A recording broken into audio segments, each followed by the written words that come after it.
হাইকোর্টের নির্দেশে শুভেন্দু অধিকারী সভা হতে চলেছে বারুইপুরে। আর বিগত যেদিন সভা ছিল সেদিনে আপনাদের প্রতিবাদ ছিল এবং সেটা অভিযোগ করা হয়েছিল নাকি তার কনভয়ে হামলা চালানো হয়েছে, কি বলবেন? আমাদের প্রতিবাদ ছিল শুভেন্দু অধিকারী বিমান বন্দ্যোপাধ্যায়, যিনি পশ্চিমবঙ্গ বিধানসভার মাননীয় অধ্যক্ষ, তার বিরুদ্ধে তিনি অকথা কুকথা বলছিলেন এবং বারুইপুরে সভা করতে আসছিলেন। বিধানসভার ঘটনা বিধানসভাতেই মধ্যে থাকবে, তার যদি কিছু বলার থাকে বিধানসভায় বলবে। তার জন্যে রমজান মাসের সময় বারুইপুরে এসে গুন্ডামি করাটা তার পক্ষে সাজে না।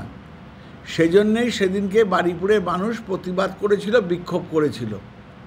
সেই প্রতিবাদ বিক্ষোভের ফলে সেদিনকে তারা লোক জোগাড় করতে পারেনি, 300-350 লোক জোগাড় করতে পেরেছিল। সে সেদিনকে ভরসা করে বারুইপুরের মাটিতে পা দেয়নি। পরবর্তী ক্ষেত্রে সেদিনকে লোক হয়নি শুনে তিনি আবার চেষ্টা করছেন যে 27 তারিখে কিছু লোকজনকে জড়ো করে পুলিশের বিরুদ্ধে প্রতিবাদ সভা করবে।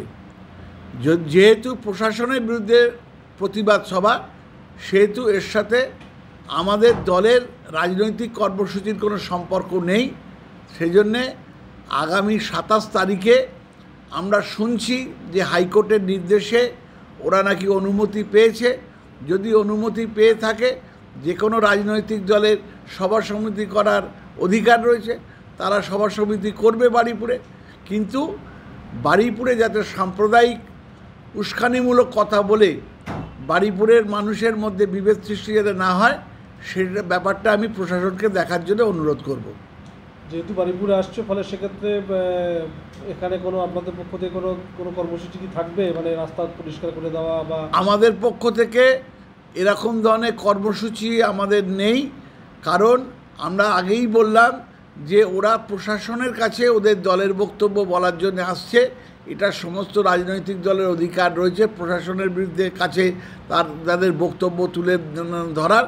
সেজন্য আমাদের কোনো রাজনৈতিক কর্মসূচি আগামী 27 তারিখে নেই। গৌতম কুমার দাস, সভাপতি, বারুইপুর ব্লক তৃণমূল কংগ্রেস। ভারতীয় জনতা পার্টির যাদবপুর সাংগঠনিক জেলার উদ্যোগে গত 19 তারিখে এখানে যে মিছিল এবং সভা মাননীয় শুভেন্দু অধিকারী মহাশয় এবং ভারতীয় জনতা পার্টির এমএলএদের উপস্থিতি হওয়ার কথা ছিল, 19 তারিখে সেই প্রোগ্রামটি আমরা ঠিকমতোভাবে সংগঠিত করতে পারিনি। কারণ একই পথের উপরে তৃণমূলের দুটি জমায়েত ছিল, পুলিশ প্রশাসন তাদেরকে সরিয়ে দেওয়ার চেষ্টা করেনি। সেজন্যে একটা সংঘর্ষ হতে পারে সেটা ভেবে আমরা সেদিন আমাদের সেই প্রোগ্রাম বাতিল করেছিলাম।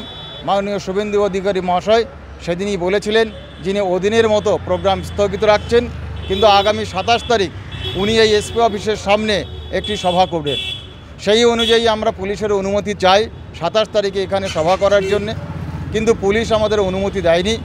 পুলিশ প্রশাসনের অনুমতি না পাওয়ার জন্যে আমরা মহামান্য হাইকোর্টের কাছে অনুমতি চাই।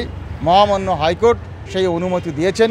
আগামীকাল অর্থাৎ 27 তারিখ 27শে মার্চ এই এসপি অফিসের উল্টো দিকে যেখানে বহুদিন সভামঞ্চ আমাদের ছিল সেখানেই সভামঞ্চ হবে এবং ওই সভামঞ্চ থেকে মাননীয় শুভেন্দু অধিকারী তার বক্তব্য রাখবেন।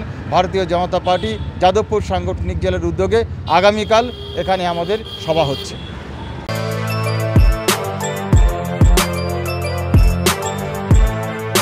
এখন অনেক বড় শ্রী লেদার্স, হাওড়া ময়দান। আপনি কি জটিল কিছু সমস্যায় ভুগছেন, সমাধান পেতে চান? যোগাযোগ করুন প্রখ্যাত জ্যোতিষ ও তান্ত্রিক মনসারাম ভট্টাচার্যের কন্যা মনসা কন্যার সাথে।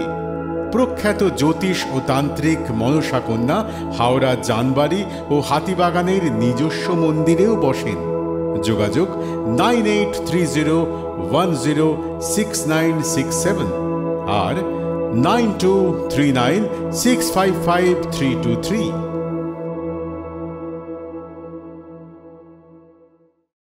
কলার তুলে নয়, বুক চিতিয়ে চলা।